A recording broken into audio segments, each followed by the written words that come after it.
నమస్తే, welcome to పోరాటగలం TV. నేటి వార్తా విశేషాలు.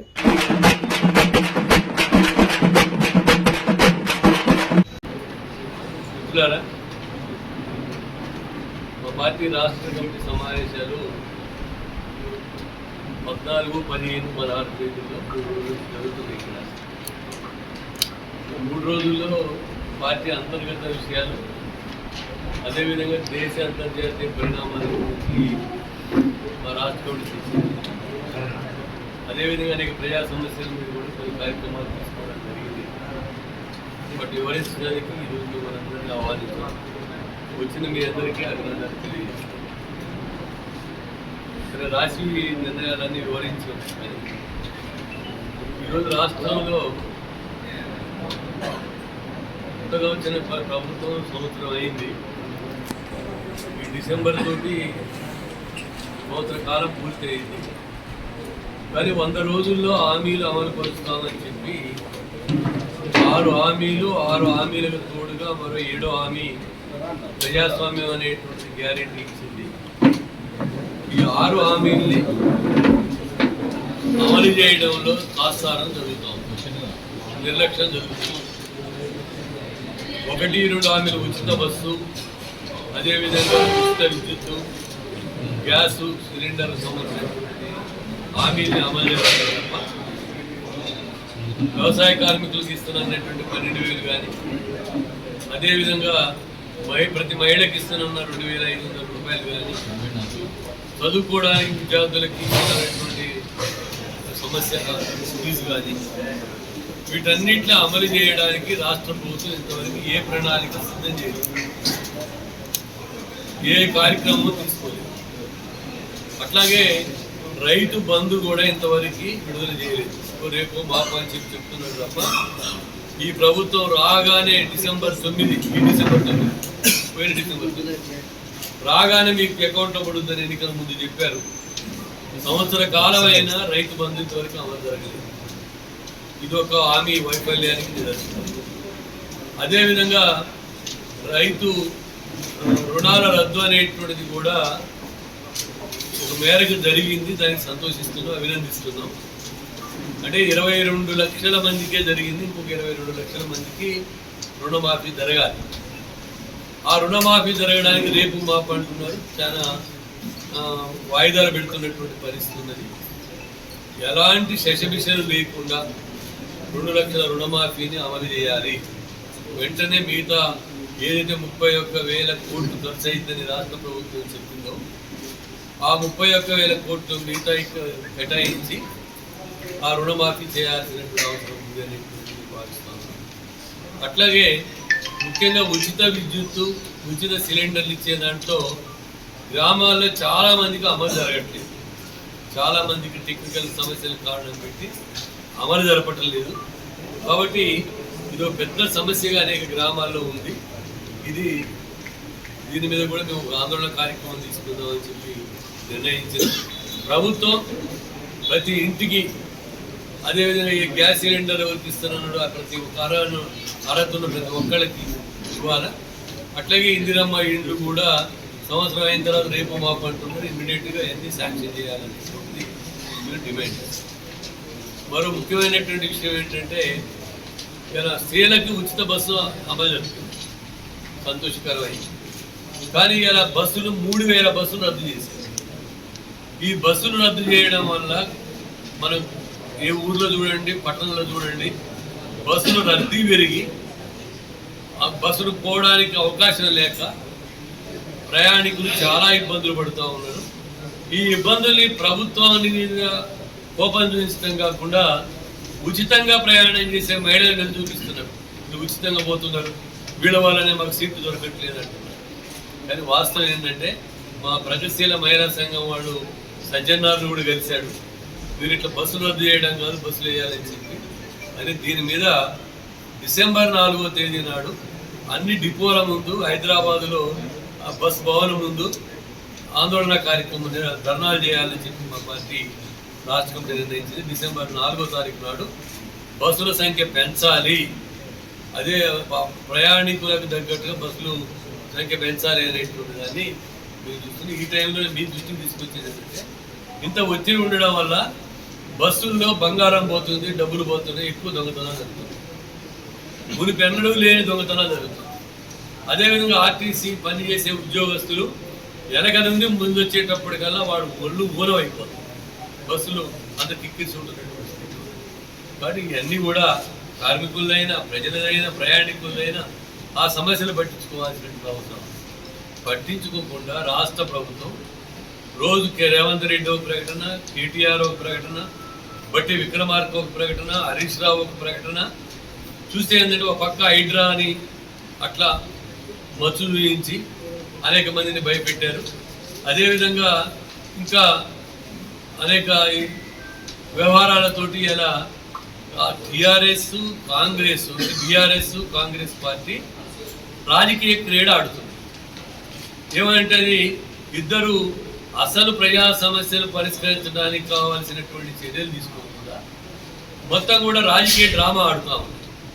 ఆ డ్రామాలో ఏంటంటే ఒకరినొకరు ఎట్లా శిక్షించుకోవాలో, రేప్ కేసులు వస్తాయో, మాఫ్ కేసులు వస్తాయో, కేసులు వస్తాయని వాడంటాం, జైలు పోవడానికి సిద్ధంగా ఉన్న నేనంటాం, ఇవి మాట్లాడుతున్నాం. ఇదంతా ఎట్లుంది కొంగర మళ్ళీ రెండు కాడు లేనివాడు వ్యవహారం లాగా ఉన్నది తప్ప మరొకటి కాదు. నిజంగా కేసులు ఉంటే దానికి ఒక సంవత్సర కాలం అయింది, అవినీతి జరిగింది అనేది ఉంటే దాని మీద విచారణ జరిపి చట్ట ప్రకారం చర్యలు తీసుకోవాలి తప్ప చేస్తున్నటువంటి స్థితి ఉన్నది. ఈ విధమైన కేవలం బూతుల పంచాంగం, అదేవిధంగా చిట్ల పంచాంగం, అది అది ఒక రకమైనటువంటి కొంతమందికి వినోదం కలిగించే విధంగా డ్రామాలు ఆడటం అనేటువంటిది మంచిది కాదు. రెండు కూడా సమన్వయం పాటించి ప్రజా సమస్యల్ని వెలుగులోకి తేవాలి, వాళ్ళ వ్యక్తిగత విమర్శల్ని పక్కన పెట్టి అనేటువంటి భావిస్తాం. అదేవిధంగా దీని సందర్భంగానే లగచర్ల ఘటన ఏదైతే ఉందో చాలా అన్యాయమైంది, దురదృష్టకరమైంది. ఏదైతే వికారాబాద్ జిల్లా కొడంగల్ నియోజకవర్గంలో ఉన్నటువంటి మరికొన్ని గ్రామాల్లో రైతులు ఫార్మా కంపెనీకి తమ భూములు ఇవ్వమని చేస్తున్నారు. ఇలా అక్కడ రైతులే కాదు, మలన్న సాగర్ రైతులు ఆందోళన చేశారు. అదేవిధంగా ఇథనాలకు వ్యతిరేకంగా మహబూబ్నగర్ జిల్లాలో, కరీంనగర్ జిల్లాలో ఆందోళన చేస్తూ ఉన్నారు. ఇలా నిర్వాసితుల సమస్య దేశవ్యాప్తంగా ఒక పెద్ద సమస్య. ఇలా అక్కడ పేదవాళ్ళని, ఆదివాసుల్ని, చిన్న సేద్యం చేసుకుంటున్న రైతాంగాన్ని వాళ్ళ బలవంతంగా వాళ్ళ భూములు తీసుకొని ఫార్మా కంపెనీలకు ఉపయోగిస్తున్నారు. ఇదే విధంగా కేంద్ర ప్రభుత్వం కానీ, రాష్ట్ర ప్రభుత్వం కానీ కార్పొరేట్ కంపెనీలకి, ఫార్మా కంపెనీలకి, లేదా ఇంకో ఇండస్ట్రీకి ఇంట్లుగా పనిచేస్తున్నారు తప్ప ప్రజల తరఫున పనిచేయట్లేదు అని చెప్పి మా పార్టీ భావిస్తుంది. అందుకనే ఇవాళ వికారాబాద్లో ఫార్మా కంపెనీ పెట్టడానికి రాష్ట్ర ప్రభుత్వం అంత తీవ్రంగా ప్రయత్నం చేయాల్సిన అవసరం ఏముంది అనేటువంటిది. ప్రజలు మా భూములు ఇయ్యనంటున్నారు, ఇక్కడ ఫ్యాక్టరీ వద్దు, మేమంతా ఖర్చుతో అయిపోతాం అంటున్నారు. కాబట్టి ప్రజల అభిష్టం మేరకే ప్రభుత్వం నడుచుకోవాలి అనేటువంటిది మా అభిప్రాయం. నిర్వాసితులు ఎవరైతే ఉన్నారో నిర్వాసితుల చట్టం కూడా వచ్చింది. ఆ చట్టం ప్రకారం బలవంతంగా ఎవరి నిర్వాసితులు చేయదు. వాళ్ళని ఒప్పించి, మెప్పించి, వాళ్ళకి తగిన జీవన వృత్తి, జీవన విధానం కల్పించి, అదేవిధంగా భవిష్యత్తుకు కూడా వాళ్ళకి గ్యారెంటీ ఇచ్చి చేయాలి తప్ప బలవంతంగా చేయొద్దు. లగచర్ల ప్రాంతంలో వాళ్ళు బలవంతంగా భూములు గుంజుకోవడానికి ప్రయత్నం చేస్తున్నారు. ఈ సందర్భంగా ఘర్షణ అయింది. ఈ ఘర్షణలో కొంత రాజకీయ వాతావరణం కూడా కలెక్టర్ మీద దాడి చేయడానికి తోడ్పడింది. దాని అవకాశంగా తీసుకొని గ్రామాల్లో జనం పారిపోయే విధంగా ఇప్పుడు దాడులు చేశారు, అనేక మందిని అరెస్టు చేశారు, అనేక గ్రామాల ప్రజల్ని భయభ్రాంతులకు గురి చేస్తూ ఉన్నారు. ఆ విధంగా ఒక పోలీసు రాజ్యం నడుస్తున్నటువంటి పరిస్థితి, వేల మంది పోలీసులు దింపారు. మేము దీన్ని ఖండిస్తాము. ప్రతిపక్షంలో ఉన్నప్పుడు రేవంత్ రెడ్డి ఏం మాట్లాడాడు, ప్రతిపక్షంలో ఉన్నప్పుడు కాంగ్రెస్ పార్టీ ఏం మాట్లాడిందో, నిర్వాసితులు ఎట్లా మల్లన్న సాగర్ నిర్వాసితుల పట్ల, అదేవిధంగా ఇతర ముంపు ప్రాంతాల నిర్వాసితుల గురించి ఏం మాట్లాడిందో ఒకసారి గుర్తు చేసుకోవాలి. కాబట్టి ఇమ్మీడియట్గా ఆడ పోలీసు బలగాలు సంవరించాలా, రైతాంగం మీద పెట్టినటువంటి అక్రమ కేసులు ఎత్తివేయాలా, అదేవిధంగా ఆ గ్రామాల్లో ప్రజలు భయభ్రాంతులకు గురి కాకుండా ఉండేటట్టుగా చర్యలు తీసుకోవాలా, వాళ్ళకు ఇష్టం లేకుండా భూములు తీసుకునేటువంటి పద్ధతిని కూడా మానేయాలి. ఇది మేము డిమాండ్ చేస్తున్నాం. దీని మీద మా పార్టీ 19వ తారీఖు నాడు ఒక డెలిగేషన్ వెళ్ళి లగచర్ల ప్రాంత ప్రజల్ని పరిశీలిస్తుంది, వాళ్ళ ఆందోళనకు మద్దతు ఇస్తుంది. ప్రభుత్వం ఇదే విధంగా పోలీసు రాజ్యం నడిపితే వాళ్ళు దానికి వ్యతిరేకంగా అక్కడ వచ్చినటువంటి ప్రజల హక్కుల కోసం రాష్ట్ర వ్యాప్తంగా కూడా నిరసన కార్యక్రమాలు తెలియజేయాలని చెప్పి మా పార్టీ భావిస్తుంది. ఇంకా మరొక అంశం ఏంటంటే అంతర్జాతీయంగా ఇలా పశ్చిమాసియాలో పాలస్తీనాల మీద మారణ హోమం జరుగుతున్నది. అధికారిక లెక్కల ప్రకారం 42,000 మంది చంపేశారు, అనధికారికంగా లక్షల మందిని చంపేశారు. అదొక నరమేధం, అదొక జియోనిజం అంటే జాతి నిర్మూలన, పాలస్తీనా జాతిని నిర్మూలించడానికి చేస్తున్న ప్రయత్నం. ఐక్యరాజ్యసమితి తీర్మానాలు చేసింది, మీరు వెంటనే వైదొలగాలని చెప్పి తీర్మానం చేసింది. అంతర్జాతీయ న్యాయస్థానం కూడా తప్పుపట్టింది. ఆ పాలస్తీనా మీద, ఈ గాజా మీద బీభత్సమైనటువంటి ఆకాశం నుంచి బాంబులు కురిపించి చిన్నపిల్లల్ని, మహిళల్ని సైతం వేల మందిని చంపడం అనేటువంటిది ఇది జాతి నిర్మూలన యుద్ధం, ఇది అత్యంత నేరపూరితమైంది అనేటువంటిది అంతర్జాతీయ న్యాయస్థానం, ఇంటర్నేషనల్ న్యాయస్థానం కూడా తెలియజేసింది. అయినప్పటికీ గాజా మీద యుద్ధం ఆపట్లేదు. ఇప్పటికైనా ఆపాల. ప్రపంచవ్యాప్తంగా నిరసన తెలియజేస్తున్నారు, పెద్ద సంఖ్యలో నిరసన తెలియజేస్తున్నారు. మన దేశంలో కూడా అన్ని పౌర ప్రజాస్వామ్య సంస్థలు నిరసన తెలియజేస్తున్నాయి. కానీ నరేంద్ర మోడీ ప్రభుత్వం కూడా మేము ఇప్పుడే చెప్తున్నాం, ఆడ నుంచి రాయబారులను సవరించుకోవాలి. ఇజ్రాయిల్ చేసేటువంటి కార్మికుల సహాయం, ఆయుధ సహాయం చేస్తుంది, దాన్ని విరమించుకోవాలి. కాబట్టి ఇజ్రాయిల్ అనేటువంటి దురాక్రమణ శక్తి, దానికి అంతర్జాతీయంగా అందుతున్నటువంటి సహాయం ఆపి యుద్ధాన్ని ఆపాలా, నరమేధాన్ని ఆపాలా, పాలస్తీనా వాళ్ళ భూభాగాన్ని కూడా అప్పచెప్పాలని కోరుతా ఉన్నాం. అదేవిధంగా అమెరికాలో ట్రంప్ గెలిచాడు. ట్రంప్ అమెరికా ఈ ఫస్ట్ అనేటువంటి పద్ధతుల్లో ఆయన మాట్లాడుతున్నారు. అమెరికా ఫస్ట్ అనేటువంటిది, అందుకని అమెరికా ఫస్ట్, అమెరికా అనేటువంటిది గ్రేట్ అనేటువంటి పద్ధతుల్లో ఆయన సేవ్ అమెరికా అని అంటున్నాడు. ఈ విధంగా అంతర్జాతీయంగా అమెరికాని బలోపేతం చేయడానికి ఆయన ప్రపంచవ్యాప్తంగా తన మార్కెట్ను విస్తరించుకోవడానికి చేస్తున్నారు. అదే ఒక రకంగా మన దేశంలో ఇంకా అనేక దేశాల్లో వచ్చినట్టుగానే ఒక రకమైనటువంటి జాతి విద్వేష విధానాలతోనే ట్రంప్ అధికారంలోకి వచ్చాడు. అందుకని ట్రంప్ అధికారంలోకి వచ్చింది ఫ్యాసిజాన్ని మరింత పెరగడానికి, అమెరికాతో పాటు వివిధ దేశాల్లో ఫ్యాసిజం పెరగడానికి తోడ్పడుతుంది. ఇది ప్రమాదకరమైనదని భావిస్తున్నాం. ప్రపంచ ప్రజలందరూ కూడా ఆ విధానాలను వ్యతిరేకించి ప్రజాస్వామ్య విధానాల కోసం నిలబడాలని కాంగ్రెస్ ప్రభుత్వం ముఖ్యంగా కాంగ్రెస్ గెలుపుకు కూడా ప్రధానమైన కారణము రైతు బంధువులు ఇంకా విస్తృతం చేస్తారు రేవంత్ రెడ్డి అనే పద్ధతిలోనే. ఎందుకంటే కేసీఆర్ 2 పంటలకు 10,000 రూపాయలు ఇస్తానన్నాడు, నేను 15,000 రూపాయలు ఇస్తానని చెప్పి రేవంత్ రెడ్డి వాగ్దానం చేసింది. ఇది రైతాంగం మీద పెద్ద ప్రభావాన్ని కలగజేసింది. అంతా ఎన్ని విషయాలు ఉన్నప్పటికీ కూడా, అంటే మన తెలంగాణలో ఇప్పటికి కూడా రైతులు, వ్యవసాయ కూలీలే ఎక్కువ మంది ప్రజలు. వాళ్ళ మీద అంటే వ్యవసాయ కూలీలకు 12,000 ఇస్తానన్నాడు, రైతులకు 15,000 చేస్తానన్నాడు అన్ని పంటలు కలిసి. కానీ ఇప్పటికీ దాన్ని అసలు ప్రారంభమే చేయలేదు. దానికి ఆయన కారణాలు చూపిస్తున్నారు. అంటే గతంలో చాలా విమర్శలు వచ్చినవి. అందరికీ తెలిసి ఏమిటంటే సేద్యం చేయని అనేక గుట్టలకు, గట్లకు, బంజర్లకు, అనేక భూములకు కూడా డబ్బులు ఇచ్చారు. లేదా అనేక మంది భూస్వాములు సేద్యం చేయని వాళ్ళకు కూడా డబ్బులు ఇచ్చారు. ఇవన్నీ కూడా ప్రజల నుంచి, కొంచెం డెమోక్రాట్స్ నుంచి కూడా కొంచెం వ్యతిరేకత వచ్చింది. అట్లా పెద్ద పెద్ద భూస్వాములకు అనుకోండి, లేదా రియల్ ఎస్టేట్ వాళ్ళు కూడా కొని పడేసిన భూములకు కూడా డబ్బులు పోయినాయి. అట్లే బంజర్లకు పోయినవి, అడవులకు పోయినవి. అంటే ఇవన్నీ కూడా ప్రజల్లో కొంచెం మేధావుల్లో వ్యతిరేకత ఉంది. దాన్ని పట్టుకొని కొంచెం సేద్యం చేసే వాళ్ళకి ఇవ్వాలనే పేరు మీద అది టెక్నికల్గా దాన్ని ఆపేసింది. అంటే ముందు అది తేలాలి. ఏం తేలాలి? ఎవడు సేద్యం చేస్తున్నారు, సేద్యం ఎంతవరకు ఇస్తే సబబుగా ఉంటుంది అనే పేరు మీద ఇప్పటికీ వానకాలం పంట కూడా అయిపోతుంది. కాబట్టి ఇదంతా కూడా ప్రజలు కూడా వ్యతిరేకత వస్తుంది. ఈ రకమైన వ్యతిరేకత అనే దాన్ని కూడా డెమోక్రటిక్ పార్టీస్ కానీ, కమ్యూనిస్ట్ పార్టీలు కానీ ఆ వ్యతిరేకత ఆధారంగా ఉద్యమాలు చేయాల్సిన అవసరం ఏర్పడింది. ఆయన 100 రోజులనే చేస్తానన్నాడు. ఈరోజు 100 రోజులు ఏమిటి, 300 రోజులు అవుతుంది. అంటే కావచ్చు ముఖ్యంగా రైతుల విషయంలో అది వైఫల్యం పోతుంది. అంతేకాకుండా ఆయన 500 కూడా ఇస్తానన్నారు, బోనస్ ఇస్తానన్నారు. దానికి కూడా ఏం చెప్తున్నారు, బయట ఏం జరుగుతుందంటే మా ప్రభుత్వం దగ్గర అమ్మడం లేదు కాబట్టి ఇవ్వడం లేదు అంటున్నారు. ఎవరైనా 2320 రూపాయలు మద్దతు ధర ప్లస్ 500 ఇస్తానంటే అమ్మడానికి రైతులు ఎవరు కొనుక్కోరా? కానీ వాళ్ళు ఎక్కువ తేమ రకరకాల పేర్ల మీద దాదాపు 2400-200 వచ్చే పరిస్థితి వచ్చేస్తుంది. ఎందుకంటే ప్రతి బస్తా మీద ఈ తేమ పేరు మీద 5 కిలోలు 10 కిలోలు తక్కువ చేస్తే ఏమైతే తక్కువైపోతుంది.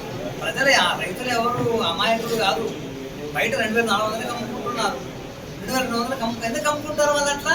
2850 రూపాయలు వస్తాయి ప్రభుత్వం వాళ్ళ నుంచి. ఎవరైనా 2400 అమ్ముకుంటారా? కానీ అదంతా కూడా అదే ఒక రకమైన మోసమే. ఆయన చాలా సిన్సియర్గా సీరియస్గా 500 విధంగా ఇవ్వాలా, 2380 రూపాయలు మద్దతు ఇస్తే రైతులంతా ఒక మేరకు. అంటే మేమేం మాట్లాడుతున్నామంటే అది కూడా సరైనది కాదనుకుంటాం. ఎందుకంటే ఈరోజు సుమారు 3500 క్వింటాలకు పెట్టుబడి ఖర్చులు అవుతున్నాయి.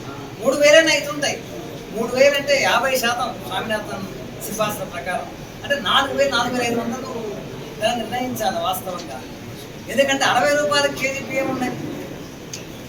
ఈరోజు 60 రూపాయలు ఉన్నవి, 50 ఉన్నవి, 60 ఉన్నవి. ఏదో సీజన్ 40-30 కావచ్చు, కానీ సాధారణంగా 60 రూపాయలు అవుతాయి. 60 రూపాయలు అంటే 45 రూపాయలు ప్యాడ్కి ఇవ్వడానికి ఏమొస్తుంది?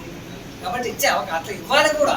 కానీ అంత వదిలిపెట్టి 2250 రూపాయలు ఇవ్వడం అంటే అది పెద్ద ధర కాదు. కానీ దాన్ని అమలు చేయడానికి మనం కాబట్టి ఈ రైతాంగం దాని మీదంతా కూడా తయారవుతున్నారు.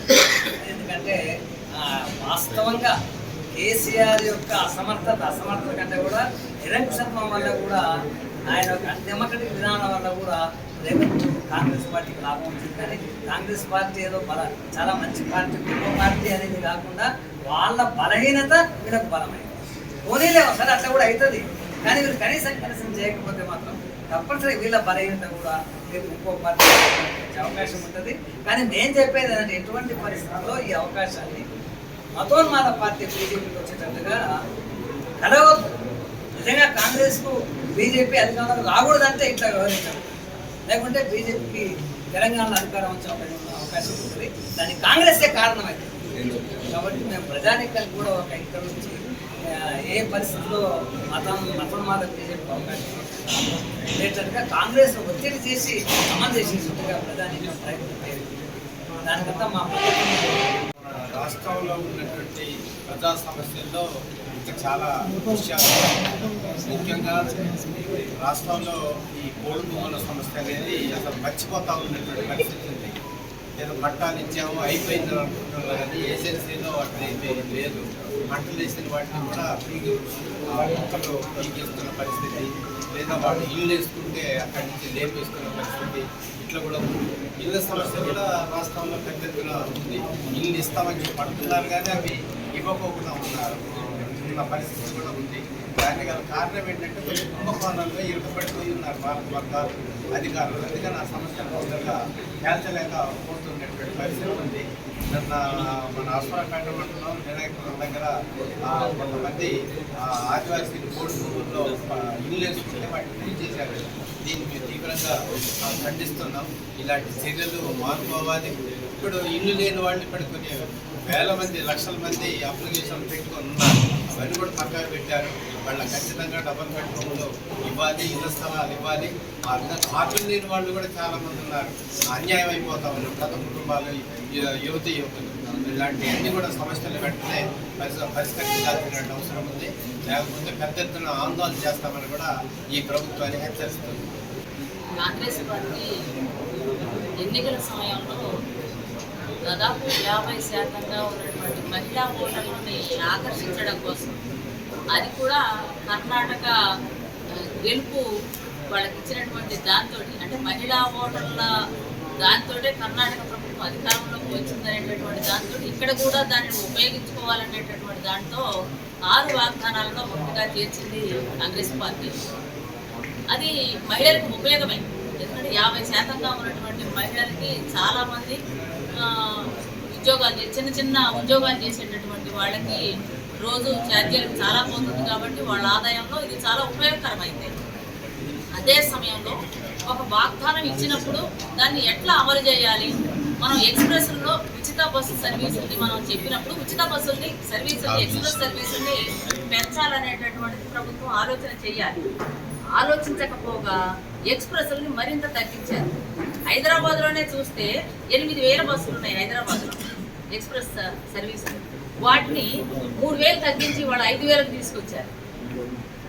అంటే ఇదివరకు ఆటోల్లో అట్లా ఛార్జీలు మామూలుగా ఉంటాయి కాబట్టి ఆటోల్లో వెళ్ళేవాళ్ళు వాళ్ళు పాపం 20 రూపాయలు 10 రూపాయలు ఆదా చేసుకుందామని బస్సులకి ఎక్కడం బిగించేశారు. దాంతో ఏమైందంటే అసలు బస్సులకి ఎక్కలేనటువంటి పరిస్థితికి ఉక్కిరిబిక్కిరి అవుతున్నటువంటి స్థితి వస్తూ ఉంది. అదే సమయంలో ఆర్టీసీ ఎంప్లాయీస్ కూడా వాళ్ళు మరింత వ్యంగ్యంగా మాట్లాడటము, అవమానకరంగా మాట్లాడటము, మహిళలు దాంట్లో అక్కడ స్టేజీల్లో ఉంటే ఆపకుండా వెళ్ళిపోవడము. ఎందుకంటే ఇదివరకు డబ్బులు వచ్చాయి కాబట్టి ఆపేవాళ్ళు, ఇప్పుడు అంతా ఉచితం కాబట్టి ఆపకుండా వెళ్ళడము, ఇదంతా కూడా చాలా మహిళలకు చాలా ఇబ్బందికరంగా తయారైంది. అందుకని ప్రభుత్వం ఏం చేయాలంటే, మనం ఒక వాగ్దానం ఇచ్చామంటే ఆ పెరిగినటువంటి ఆక్యుపెన్సీని తగ్గట్లుగా బస్సులను కూడా పెంచాల్సినటువంటి బాధ్యత ప్రభుత్వం మీద ఉంది.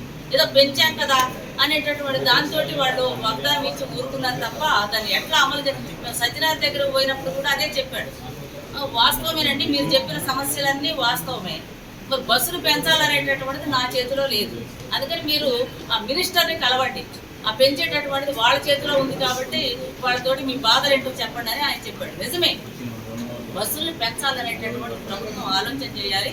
ఈ ప్రయాణికుల రద్దీకి తగ్గట్టుగా దాన్ని పెంచాల్సినటువంటి బాధ్యత ప్రభుత్వం మీద ఉందనేటటువంటి ఏదైతే అన్ని రంగాల్ని కార్పొరేట్ శక్తుల పరం చేసింది మోడీ సర్కార్, మిగిలింది వ్యవసాయ రంగం. ఈ వ్యవసాయ రంగాన్ని కార్పొరేట్ శక్తులు చెప్పడానికి 3 నల్ల చట్టాలు తీసుకొచ్చింది. దానికి వ్యతిరేకంగా ఉద్యమం జరిగిన సంగతి మీ అందరికీ తెలిసిందే. ఈ వెలుగులో ప్రధానంగా ఏదైతే ఎంఎస్పి చట్టాన్ని పార్లమెంట్లో ఆమోదింపజేసుకోవడానికి, అట్లాగే ఏదైతే రైతాంగానికి 68 సంవత్సరాలు నిన్న వారికి 10,000 రూపాయలు పెన్షన్ ఇవ్వడానికి, అట్లాగే ఏదైతే కార్మిక రంగం అనేక పోరాటాలు చేసి సాధించుకున్న చట్టాల్ని ఒక కలం కోడుతో 4 కోళ్లుగా చేసేసి హక్కులను ఖాతా చేసినందుకు వ్యతిరేకంగా దేశవ్యాప్తంగా 26వ తారీఖు ఈ నెల 26వ తారీఖు నాడు పెద్ద ఎత్తున ఆందోళన కార్యక్రమం ఉంది. దాని ప్రిపరేషన్గా హైదరాబాద్లో సుందరయ్య విజ్ఞాన కేంద్రం 2 గంటలకు సదస్సు నిర్వహించబడతాం. 18వ తారీఖు నాడు కార్యక్రమం. దీన్ని రైతాంగం, కార్మికులు అందరూ కూడా విజయవంతం చేయాలని చెప్పేసి విజ్ఞప్తి చేస్తూ ఎస్కేఎం సంయుక్త కిసాన్ మోర్చా మరియు trade unions, central trade unions కలిసి ఈ కార్యక్రమాన్ని నిర్వహిస్తాం.